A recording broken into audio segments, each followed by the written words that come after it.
നമസ്കാരം, welcome back to Mad United football. എന്തുകൊണ്ട് വിശേഷം? എല്ലാവരും സുഖമായിട്ടിരിക്കുന്നു എന്ന് വിശ്വസിക്കുന്നു. സോ വലിയ എക്സ്പ്ലോസീവ് ഇൻ്റർവ്യൂ ആയിട്ട് ബ്രൂണോ ഫെർണാണ്ടസ് എത്തിയിരിക്കുകയാണ്. കഴിഞ്ഞ സമ്മറിൽ ഏറ്റവും കൂടുതൽ ചർച്ചയായ വിഷയങ്ങളിലൊന്നായിരുന്നു ബ്രൂണോ ഫെർണാണ്ടസിൻ്റെ എക്സിറ്റ്. ഈ സീസണിലും ഇപ്പോൾ ആ ചർച്ചകൾ വീണ്ടും സജീവമായിരിക്കുകയാണ്. ഇതിൻ്റെ കാരണം എന്ന് വെച്ചാൽ ബ്രൂണോ ഫെർണാണ്ടസ് കഴിഞ്ഞ ഇൻ്റർനാഷണൽ ബ്രേക്കിൽ പോർച്ചുഗീസ് പ്രസ്സായിട്ടുള്ള ചാനൽ 11 വേണ്ടിയിട്ട് നൽകിയ ഒരു എക്സ്പ്ലോസീവ് ഇൻ്റർവ്യൂ കാരണമാണ്. നമ്മുടെ ഈ വീഡിയോ വാച്ച് ചെയ്യുന്ന നിങ്ങൾ ആരെങ്കിലും ഈ ചാനൽ സബ്സ്ക്രൈബ് ചെയ്തിട്ടില്ലെങ്കിൽ I request you to kindly subscribe to the channel. പിന്നെ ഈ വീഡിയോയ്ക്ക് ഒരു ലൈക്കും കൂടെ തരണം എന്ന് റിക്വസ്റ്റ് ചെയ്യുന്നു. ആ ഇൻ്റർവ്യൂവിലെ മെയിൻ ടോക്കിംഗ് പോയിന്റ്സ് നമുക്ക് ഇവിടെ ആദ്യം ഒന്ന് വായിക്കാം.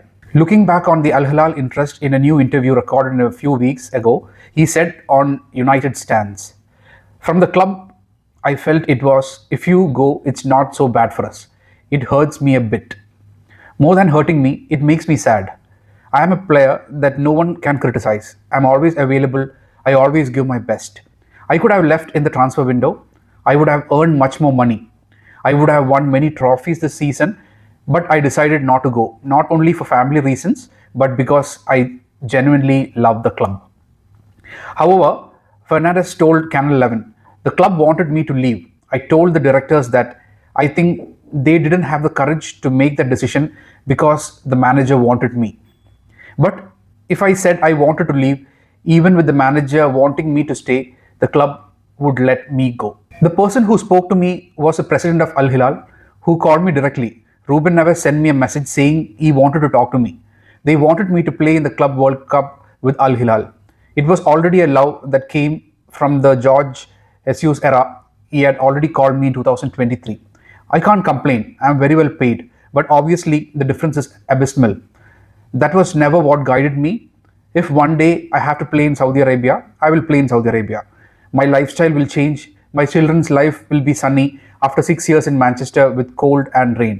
I'll be playing in a growing league with renowned players. ഈ ഒരു ഇൻ്റർവ്യൂയുടെ കാരണം കൊണ്ട് നമുക്ക് ആരെയാണ് ബ്ലെയിം ചെയ്യാൻ പറ്റുന്നത്? മാനേജ്മെൻ്റ് ഉണ്ട്, ഒരു സൈഡിൽ ബ്രൂണോ, അടുത്ത സൈഡിൽ അമറിൻ. ഈ ഒരു കാര്യത്തിൽ ഞാൻ ഡെഫിനറ്റ്ലി മാനേജ്മെൻറ്റിനെ കുറ്റം പറയില്ല. കാരണം ഏതൊരു മാനേജ്മെൻ്റ് ആണെങ്കിലും ഒരു 100 മില്യൺ ഏതൊരു ക്ലബ്ബും ഓഫർ ചെയ്യുവാണെങ്കിൽ, അതും ഒരു 30 വയസ്സ് ആകുന്ന ഒരു പ്ലെയറിന് 100 മില്യൺ ഓഫർ ചെയ്ത് കഴിഞ്ഞാൽ ഏതൊരു ക്ലബ്ബും ആ പ്ലെയറിനെ സെല് ചെയ്യാൻ നോക്കത്തേ ഉള്ളൂ.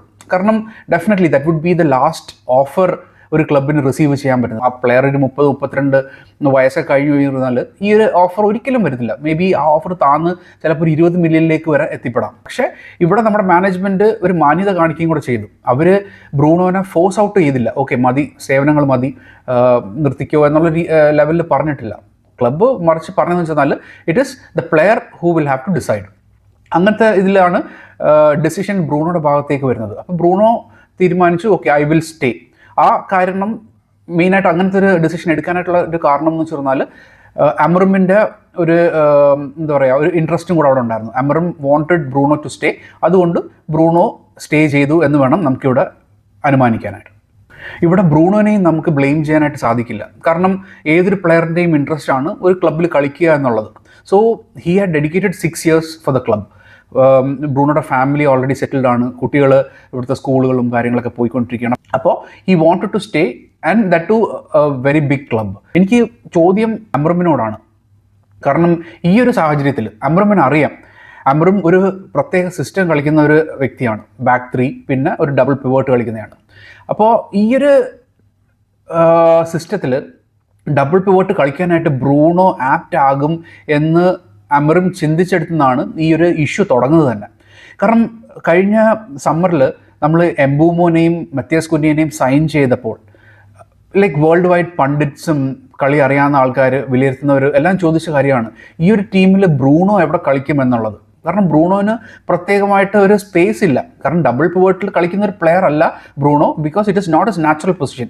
ഈസ് എ നമ്പർ 10 പ്ലെയർ, അല്ലെങ്കിൽ ഒരു ഫോർവേഡ് സ്ട്രൈക്കറിന് തൊട്ട് ബാക്കിൽ നിന്ന് കളി നിയന്ത്രിക്കുകയൊക്കെ ചെയ്യുന്ന ഒരു പ്ലെയർ മാത്രമാണ് Bruno. So he will score goal, he will assist, അതെല്ലാം ചെയ്യും.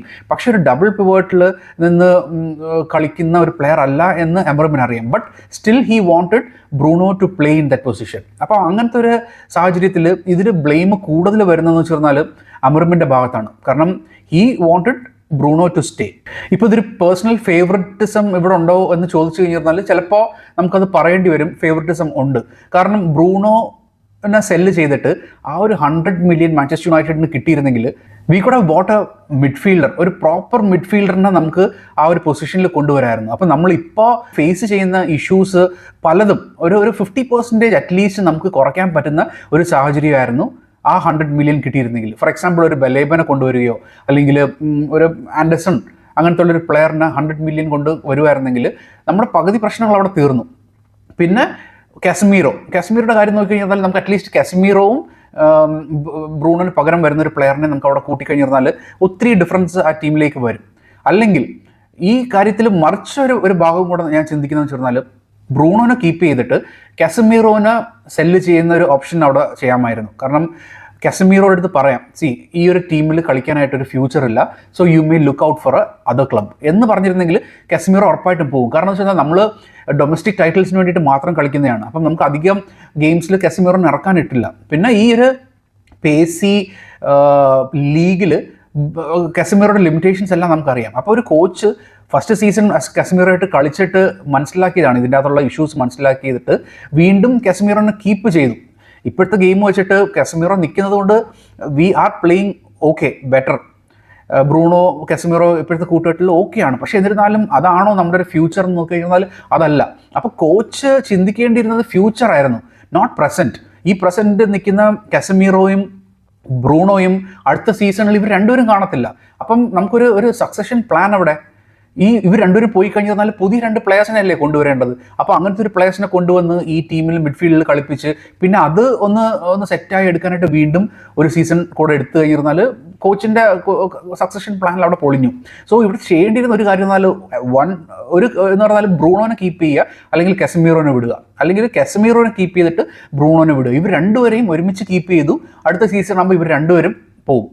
പിന്നെ നമ്മുടെ മിഡ്ഫീൽഡ് വീണ്ടും പുതിയൊരു മിഡ്ഫീൽഡ് ആവും. സോ ടീമുമായിട്ടൊരു ഒത്തിണക്കം ഒക്കെ കിട്ടി വരാനായിട്ട് ഇറ്റ് വിൽ ടേക്ക് ടൈം. കാസമീറോനെ വിട്ടിരുന്നെങ്കിലുള്ള ഒരു കാര്യം എന്ന് പറഞ്ഞാൽ വീക്ക്ലി വേജസ് 1 year കാൽക്കുലേറ്റ് ചെയ്ത് കഴിഞ്ഞാൽ തന്നെ ഒരു വലിയൊരു ഫിഗർ തന്നെ ഉണ്ട്.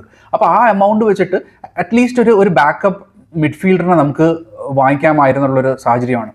And then may be in the next summer we could have gone for 100 million player like Anderson അല്ലെങ്കിൽ ബലേബ, പിന്നെ സ്റ്റില്ലറോ അങ്ങനത്തെ ഏതെങ്കിലും ഒരു പ്ലെയറിനെ നമുക്ക് അടുത്ത സീസണിലേക്ക് ട്രൈ ചെയ്യണം. ഇതിൽ അമറിൻ്റെ പ്ലാനിങ് ഒത്തിരി തെറ്റി എന്ന് തന്നെയാണ് എനിക്ക് തോന്നുന്നത്. അല്ലെങ്കിൽ ഈ ബ്രൂണോയുടെ ഒരു സാഹചര്യം ഉണ്ടാകത്തില്ലായിരുന്നു.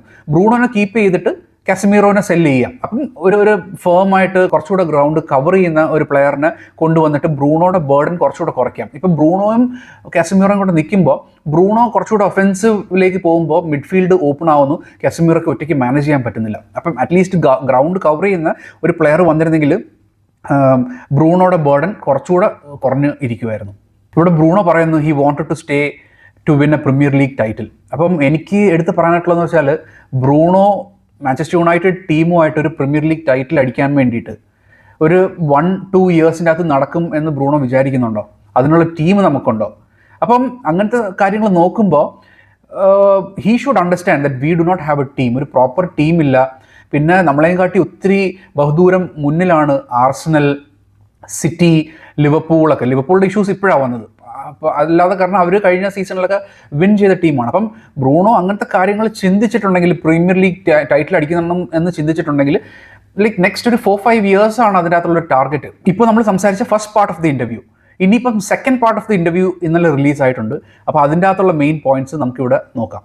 I would like to experience a Spanish league and fight for big titles in Italy. I have many connections to Italy. My daughter was born there. I've already thought about returning to Portugal. The first option would be Sporting, to be happy like it was with Sporting, but I don't want to ruin the image that was left. So ഇതൊരു contradicting ആയിട്ടുള്ള ഒരു statement ആണ്. ഇത്രയും Bruno പറഞ്ഞതിന് ശേഷം വീണ്ടും പറഞ്ഞു വെച്ചാൽ I would like to experience the Spanish league എന്നാണ് പറയുന്നത്. ഇപ്പം മാഞ്ചസ്റ്റർ യുണൈറ്റഡുമായിട്ട് അത്രയും കമ്മിറ്റ്മെൻറ്റും അത് കാണിച്ചൊരു വ്യക്തി ഇങ്ങനെ ഒരു സ്റ്റേറ്റ്മെൻറ്റിന് കൂടെ പറഞ്ഞു കഴിഞ്ഞാൽ അതിൻ്റെ അകത്ത് എന്താണ് ഒരു ചർച്ചയുള്ളത്? ഒരു ചർച്ചയില്ല. ഇപ്പം കഴിഞ്ഞ സീസണിൽ ഇപ്പം സൗദി അറേബ്യ വന്നത് കൊണ്ടാണ് ബ്രൂണോയ്ക്ക് ഇങ്ങനത്തെ ഒരു ചിന്താഗതി വന്നത് എന്നാണ് എനിക്ക് തോന്നുന്നത്. If real Madrid or Bayern Munich or Barcelona ഇങ്ങനത്തെ ഒരു ടീമാണ് ബ്രൂണോ ഫെർണാണ്ടസിനെ പർച്ചേസ് ചെയ്യാൻ വേണ്ടി വന്നിരുന്നെങ്കിൽ ഉറപ്പായിട്ടും ബ്രൂണോ ഫെർണാണ്ടസ് യെസ് പറഞ്ഞേനെ. എനിക്ക് തോന്നുന്നു ഇതിനകത്ത് ജോഗ്രഫിയുടെ പ്രശ്നമാണ്. കാരണം സൗദി അറേബ്യ പോലത്തെ ഒരു കൺട്രിയിലോട്ട് പോകുമ്പോൾ ഒത്തിരി കാര്യങ്ങൾ ചേഞ്ച് ചെയ്യും. ലൈഫ് സ്റ്റൈൽ ചേഞ്ച് ഉണ്ട്, പിന്നെ എന്താ പറയുക ജോഗ്രഫിക്കലി ഒരു ക്ലൈമാറ്റിക് കണ്ടീഷൻസിൻ്റെ ചേഞ്ചും കാര്യങ്ങളും, അങ്ങനെ ഒത്തിരി കാര്യങ്ങൾ ചേഞ്ച് വരുന്നുണ്ട്. അപ്പോൾ ഉറപ്പായിട്ടും ഇതിൻ്റെ അകത്ത് എന്താ പറയുക വൈരുദ്ധ്യമുള്ള സ്റ്റേറ്റ്മെൻറ്റ് തന്നെയാണ് ഇതിൻ്റെ അകത്ത് ബ്രൂണോ പറഞ്ഞിരിക്കുന്നത്. അപ്പോൾ മാഞ്ചസ്റ്റർ യുണൈറ്റഡ് നിൽക്കാനായിട്ട് ഇപ്പോൾ ക്ലബ്ബ് സെല്ല് ചെയ്യാൻ വേണ്ടി നോക്കി അതാണ് ഇതാണെന്നൊക്കെ പറയുന്നു. അപ്പം അവിടെ ബ്രൂണോയുടെ പേഴ്സണൽ ഇൻട്രസ്റ്റ് കൊണ്ടാണ് സ്റ്റേ ചെയ്തത്. പക്ഷേ at the same time his also saying I would like to experience the Spanish league. അപ്പോൾ റിയൽ മാഡ്രിഡും ബാർസലോണയൊക്കെ വന്നിരുന്നെങ്കിൽ ഓക്കെ പറയുമായിരുന്നു എന്ന് വേണം നമുക്ക് അവിടെ ചിന്തിക്കാനായിട്ട്. അപ്പം ഒരു രണ്ട് സ്റ്റേറ്റ്മെൻറ്റ് ഒരേ ഇതിൽ പറയുന്നതെന്ന് പറഞ്ഞാൽ അത് തെറ്റായിട്ടുള്ളൊരു കാര്യം തന്നെയാണ് എനിക്ക് തോന്നുന്നത്. കാരണം as a captain you have commitment to the team. അതിന് വേണ്ടിയിട്ട് കഴിഞ്ഞ 6 വർഷവും 100% കമ്മിറ്റ്മെൻറ്റ് കൊടുത്തിട്ടുണ്ട്. പല കളികളും മോശമായിട്ടുണ്ട്, മിക്ക കളികളും നല്ല രീതിയിൽ ചെയ്തിട്ടുണ്ട്, അതിനകത്തൊന്നും ഒരു കാര്യവും പറയുന്നില്ല. പക്ഷേ ഈ രണ്ട് സ്റ്റേറ്റ്മെൻറ്റ്സിലും നമുക്ക് വായിച്ചു കഴിഞ്ഞിരുന്നാൽ രണ്ട് വള്ളത്തിൽ നിൽക്കുന്ന രീതിയിൽ തന്നെയാണ് തോന്നുന്നത്. ഉറപ്പായിട്ടും സൗദി ആയതുകൊണ്ടാണ് വേണ്ട എന്ന് വിചാരിച്ചത്. ഇപ്പോൾ യൂറോപ്പിലുള്ള സ്പാനിഷ് ലീഗിലുള്ള റിയൽ മാഡ്രിഡൊക്കെ ആയിരുന്നെങ്കിൽ ഉറപ്പായിട്ടും ബ്രൂണോ പോകുമായിരുന്നു എന്ന് വേണം ഈ സ്റ്റേറ്റ്മെൻറ്റിൽ നിന്ന് നമുക്ക് മനസ്സിലാക്കാൻ. ബ്രൂണോ ഇതിനകത്ത് ഹേർട്ടായിട്ടുണ്ട് അല്ലെങ്കിൽ സാഡായിട്ടുണ്ട് എന്ന് പറയുന്ന മെയിൻ കാരണം എന്ന് വെച്ചാൽ സൗദി അറേബ്യയിൽ പോകുക എന്നുള്ളൊരു ചിന്ത വന്നതോടുകൂടിയാണ്. കാരണം സൗദി അറേബ്യയിൽ ആൾക്കാർ പോകുന്നത് എന്ന് പറഞ്ഞാൽ ടു ഏൺ ബിഗ് മണി. ഇവിടെ മാഞ്ചസ്റ്റർ യുണൈറ്റഡിൽ ബ്രൂണോ ഓൾറെഡി 300,000 പൗണ്ട്സ് ആണ് ഒരു വീക്കിൽ കിട്ടിക്കൊണ്ടിരിക്കുന്നത്. അപ്പോൾ one of the top earners in Manchester United. അപ്പോൾ ഓൾറെഡി ഇവിടെ അത്യാവശ്യം നല്ല രീതിയിൽ പൈസ മേക്ക് ചെയ്യുന്നുണ്ട്. അപ്പം സൗദി അറേബ്യയിൽ പോകേണ്ട ഒരു ആവശ്യം വരുന്നില്ല. So he wanted to stay. ആ സെയിം കാര്യത്തിലാണ് യൂറോപ്പിൽ നിന്ന് വേറൊരു ക്ലബ്ബിൽ നിന്നൊരു കോൾ വന്നിരുന്നെങ്കിൽ ഉറപ്പായിട്ടും പോകും എന്നുള്ളൊരു സാധ്യത ഇവിടെ നമ്മൾ ബ്രൂണോയുടെ സ്റ്റേറ്റ്മെൻറ്റിൽ നിന്ന് കാണുന്നത്. അപ്പോൾ ഈ എല്ലാ സ്റ്റേറ്റ്മെൻറ്റും കൂടെ കൂട്ടി വായിക്കുമ്പോൾ എനിക്ക് തോന്നുന്നു വെച്ചാൽ ബ്രൂണോ മൈൻഡ് ഓൾറെഡി സെറ്റ് ചെയ്തിരിക്കുകയാണ്, അടുത്ത സമ്മർ ആകുമ്പോൾ ടീം വിട്ട് പോകും എന്നുള്ളൊരു കാര്യം തന്നെയാണ്.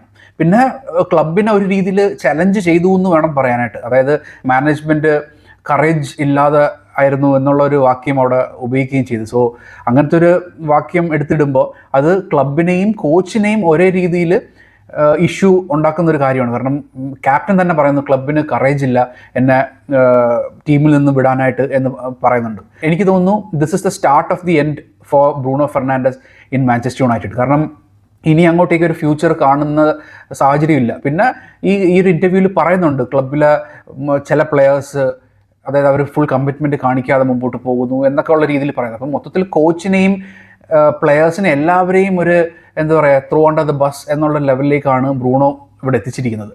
അപ്പം ആ ഒരു കാരണങ്ങളെല്ലാം കൊണ്ട് എനിക്ക് തോന്നുന്നു ബ്രൂണോ ഇത് ഒരു ലാസ്റ്റ് സീസൺ തന്നെ ആയിരിക്കും എന്നാണ് എനിക്ക് തോന്നുന്നത്.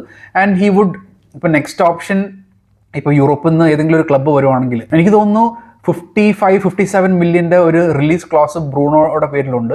സോ ഐ തിങ്ക് ഏതെങ്കിലും ഒരു യൂറോപ്യൻ ടീം വരുവാണെങ്കിൽ he would try to go.